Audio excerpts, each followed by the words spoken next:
जनवरी की तारीख थी 24 और साल था 2021। आंध्र प्रदेश के बापटला जिले में चंदोल पुलिस स्टेशन में एक एफआईआर दर्ज होती है।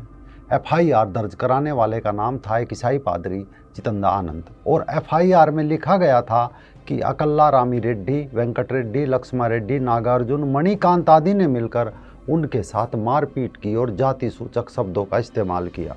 असल में मामला था धर्मांतरण का, वो भी जबरन धर्मांतरण का, लेकिन पादरी ने इसे एक SC/ST एक्ट का मामला बना दिया और SC/ST एक्ट में मामला दर्ज भी हुआ। आरोपी पकड़े गए, केस चला, सिविल कोर्ट से मामला हाई कोर्ट गुजरते सुप्रीम कोर्ट पहुंच गया। इस साल की 24 मार्च 2026 को सुप्रीम कोर्ट ने एक ऐतिहासिक फैसला सुनाया और फैसले में सभी आरोपियों को ये कहते हुए बरी कर दिया कि ये मामला SC/ST एक्ट का नहीं है। सवाल उठा, आखिर एक अनुसूचित जनजाति के पादरी के साथ ये घटना घटी और सुप्रीम कोर्ट ने उसे पीड़ित नहीं माना।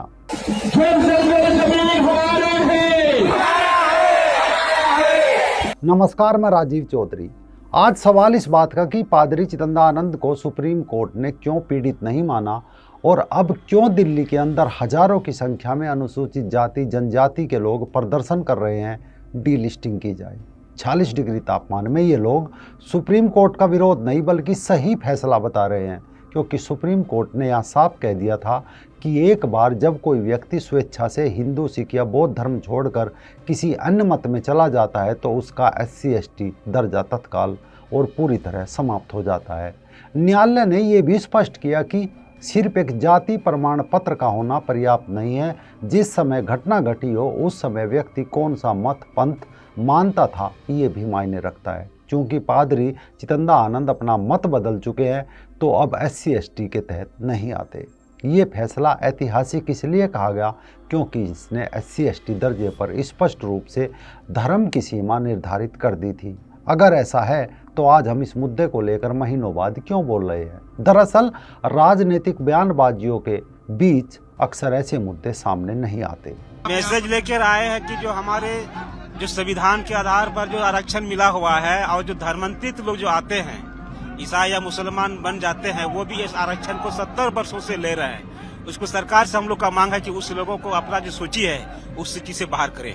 ऐसा नहीं है, ये पहली बार हुआ। साल था 2022। मध्य प्रदेश में चुनाव का 1-1.5 साल बाकी था, किंतु फिर भी धार, झाबुआ, अलीराजपुर, रतलाम, बड़वानी जिलों में बड़ी बड़ी रैलियां हो रही थी। हाथों में धनुष बाण थे, किसी का आधा तन नंगा तो किसी के गले में गमछा था। वही 40-44 डिग्री तक तपती दोपहर में हजारों की संख्या में आदिवासी जनजाति समाज के लोग डीलिस्टिंग की मांग करते हुए जिला मुख्यालय पर दस्तक दे रहे थे। इसके बाद तो ये मामला मध्य प्रदेश से निकलकर झारखंड, छत्तीसगढ़ समेत आंध्र प्रदेश, तमिलनाडु आदि राज्यों में पहुंचा और एक ही शब्द हर जगह सुनाई दिया, डीलिस्टिंग, डीलिस्टिंग, डीलिस्टिंग।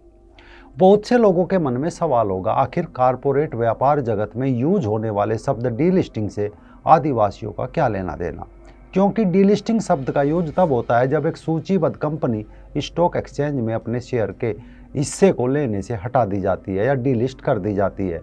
आसान शब्दों में इसका मतलब है कि जब स्टॉक एक्सचेंज से स्टॉक को स्थायी रूप से हटा दिया जाता है तो उसे डीलिस्टिंग कहते हैं। लेकिन दिल्ली की 44-46 डिग्री तक तपती दोपहरी में भी हजारों की संख्या में आदिवासी अब किसे डीलिस्टिंग करने का आंदोलन चला रहे हैं। पिछले कुछ वर्षों में अचानक यूरोप के कथित भगवान के नाम पर सीधे साधे लोग मिशनरीज के चंगुल में फंस गए, ये कहकर कि जीसस की शरण में आओ, तुम्हारा दुख, गरीबी सब मिट जाएगी। जब ये लोग वहाँ पहुँचे तो अब सोचा कि चलो अब दुख समाप्त। तब इन्हें बोला गया कि तुम्हारी गरीबी का कारण जीसस नहीं, सरकार है।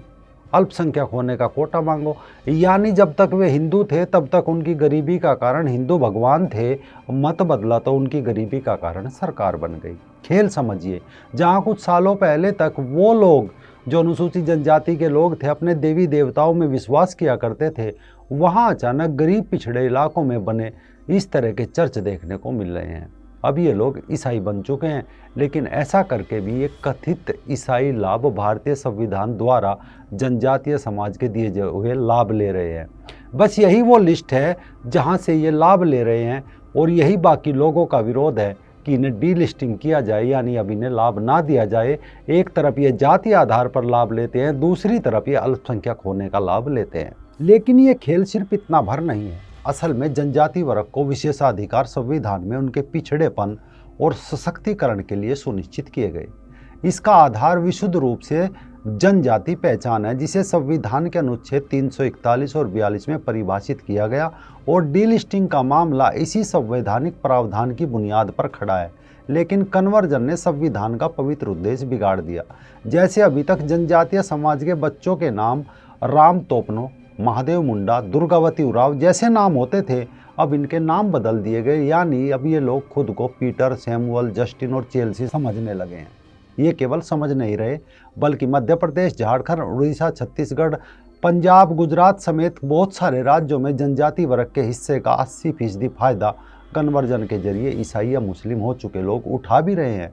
झाबुआ के लोग तो यहाँ तक बताते हैं कि जनजातीय समाज में मिशनरीज का दखल इतना अधिक आ चुका है कि परंपराओं के सामने भी खतरा महसूस हो रहा है। कई गांवों में 80% कन्वर्जन हो चुका है और गांव के आंगनवाड़ी से लेकर शिक्षक, नर्स, पटवारी, ग्राम सहायक, सेल्समैन, पंचायत सचिव सभी लोग मिशनरीज के साय से निकले नामधारी जनजाति है, लेकिन असल में वो सभी ईसाई है। इनमें उन लोगों ने अपने दस्तावेजों में आज भी खुद को जनजाति के रूप में कायम रखा है, ताकि जनजाति वर्ग के आरक्षण का फायदा मिलता रहे, और जब ये कन्वर्जन हो जाए तो अल्पसंख्यक का फायदा मिलता रहे। लेकिन जो लोग अभी हिंदू हैं वो आवाज़ उठा रहे हैं कि इन्हें डिलिस्ट किया जाए, किंतु अब इसमें राजनीति का घालमेल भी समझ लीजिए कैसे एजेंडा सफल होने दिया गया। क्योंकि डिलिस्टिंग का मुद्दा आज का नहीं है। देश के पूर्व नागरिक उड्डयन एवं संचार मंत्री रहे बाबा कार्तिक उरांव ने 60 के दशक में इसे जनजातीय पहचान के संकट को समझ लिया था। इसीलिए वो 1967 में संसद में उन्होंने अनुसूचित जनजाति आदेश संशोधन विधेयक प्रस्तुत किया।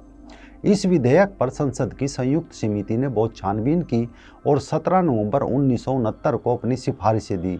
उनमें प्रमुख सिफारिश ये थी कि कोई भी व्यक्ति जिसने जनजाति मत और विश्वासों का परित्याग कर दिया हो, ईसाई या इस्लाम मत ग्रहण कर लिया हो, वो अनुसूचित जनजाति का सदस्य नहीं समझा जाएगा।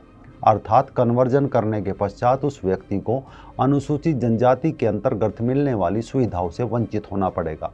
संयुक्त समिति की सिफारिश के बावजूद 1 वर्ष तक इस विधेयक पर संसद में बहस नहीं हुई, क्योंकि तत्कालीन प्रधानमंत्री इंदिरा गांधी पर ईसाई मिशनरीज का जबरदस्त दबाव था कि इस विधेयक का वो विरोध करे। ईसाई मिशनरीज के प्रभाव वाले 50 सदस्यों ने भी इंदिरा गांधी को पत्र लिख दिया कि वो इस विधेयक को खारिज करे। उसी दौर में कांग्रेस के टिकट से चुनाव लड़कर जीते थे बाबा कार्तिक उरांव। जनजातीय समाज से आते थे, लेकिन उन्होंने अपने राजनीतिक कैरियर की परवाह न करते हुए इस मुहिम के विरोध में अपने राजनीतिक भविष्य को दांव पर लगाकर 322 लोकसभा सदस्य और 26 राज्यसभा सदस्यों के हस्ताक्षरों का एक पत्र इंदिरा गांधी जी को सौंप दिया, जिसमें जोर देकर कहा गया कि वे विधेयक की सिफारिशों को स्वीकार करें, क्योंकि ये 3 करोड़ वनवासियों के जीवन मरण का प्रश्न है। किंतु ईसाई मिशनरियों का प्रभावी अभियान पर्दे के पीछे से चल रहा था। नतीजन विधेयक ठंडे बस्ते में पटक दिया गया। मामला सिर्फ इतना भर नहीं है, 16 नवंबर 1970 को इस विधेयक पर लोकसभा में बहस हुई। इसी दिन नागालैंड और मेघालय के ईसाई मुख्यमंत्री दबाव बनाने के लिए दिल्ली पहुंच गए। मंत्रिमंडल में 2 ईसाई राज्य मंत्री थे, उन्होंने भी दबाव की रणनीति बनाई। इसी के चलते 17 नवंबर को सरकार ने एक संशोधन प्रस्तुत किया कि संयुक्त समिति की सिफारिशें विधेयक से हटा ली जाए। यहाँ तक कि बहस के दिन सुबह कांग्रेस ने एक व्हिप अपने सांसदों के नाम जारी किया, जिसमें इस विधेयक में शामिल होने वाली संयुक्त समिति की सिफारिशों का विरोध करने को कहा गया। कार्तिक उरांव संसदीय संयुक्त समिति की सिफारिशों पर 55 मिनट बोले। ऐसा वातावरण बन गया कि कांग्रेस के सदस्य भी व्हिप का विरोध में संयुक्त समिति की सिफारिशों के समर्थन में वोट देने की मानसिकता में आ गए। अगर यह विधेयक पारित हो जाता तो वो ऐतिहासिक घटना होती। बाबा कार्तिक उरांव वनवासियों से कहा करते थे कि जिस से हजारों वर्ष पहले वनवासियों के समुदाय में निषादराज, माता सबरी, कणप्प आदि हो चुके हैं, इसीलिए हम सदैव हिंदू थे और हिंदू ही रहेंगे। हम हिंदू पैदा हुए थे और हिंदू ही मरेंगे। नतीजा आज 70 साल में कितना विकराल रूप ये परिस्थिति ले चुकी है। स्वास्थ्य क्षेत्र में कुल जनजाति प्रतिनिधित्व का 67% ईसाई व अन्य मत के लोग जा चुके हैं। शिक्षा के क्षेत्र में करीब 69% आरक्षण का लाभ जनजाति की आड़ में मिशनरीज के जरिए कन्वर्जन कर चुके लोग उठा रहे हैं। एक अनुमान के अनुसार 70% तक ईसाई मुस्लिम मत में जा चुके लोग जनजाति कोटे से लाभ ले रहे हैं। लेकिन अब जिस तरह से डीलिस्टिंग का मामला देश भर में उठ खड़ा हुआ, या कहो कि देश की राजधानी दिल्ली के बीचों बीच अगर ये लोग नारे लगा रहे हैं, अगर देश की सरकार इस पर मुखर हो जाए तो कई राज्यों में वनवासी समाज का अस्तित्व बचा रहेगा, वरना उनकी अगली पीढ़ी अपने कुल देवी देवता को भूलकर जीसस को अपना भगवान समझने लगेगी। यानी डीलिस्टिंग की मांग जायज़ है, किंतु फिर भी इस गंभीर मामले पर देश के सभी प्रमुख राजनीतिक दल मौन साधे हुए हैं।